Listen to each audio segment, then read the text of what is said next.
সিলিকনের piping bag কখনোই কিন্তু ফেটে যায় না, আর এটা খুবই ফ্লেক্সিবল, মানে ইউজ করতে খুবই আরামদায়ক।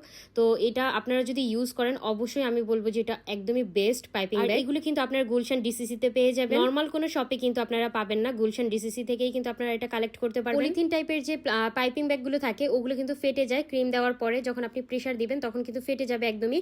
তো এই সিলিকনের গুলো কিন্তু ফাটার একদমই চান্স থাকে না। আর এগুলো আসলে আমি দেশের বাইরে থেকে আনিয়েছিলাম অনেকগুলো একসাথে, যে কারণে আমি বাংলাদেশ থেকে একদমই কিনি নাই। আর আপনারা চাইলে কিন্তু গুলশান ডিসিসি থেকে কিনে নিতে পারবেন খুব ইজিলি। তো যাই হোক, যারা বেকিং কোর্স করতে যাচ্ছেন এই মাসে কিন্তু 18 তারিখ থেকে আমাদের অফলাইন ক্লাসটা শুরু হতে যাচ্ছে। পরবর্তী ব্যাচে মাত্র 3টা সিট অ্যাভেলেবেল আছে। পরবর্তী ব্যাচে যদি আপনারা এনরোল করতে চান তাহলে কিন্তু অবশ্যই রেজিস্ট্রেশনটা কমপ্লিট করে ফেলতে হবে, কারণ আমাদের সিট সংখ্যা একদমই লিমিটেড থাকে, সবাই জানে সেটা। আর আমাদের সিট একদমই কম থাকার কারণ হচ্ছে কি আমরা প্রত্যেকটি স্টুডেন্টকে হাতে ধরে শিখাই, কারণ বেশি স্টুডেন্ট নিলে কিন্তু ওইভাবে হাতে ধরে শেখানো যায় না, যে কারণে আমরা স্টুডেন্ট কম নেই আর আমাদের সিট সংখ্যা খুব বেশি দিন অ্যাভেলেবেল থাকে না।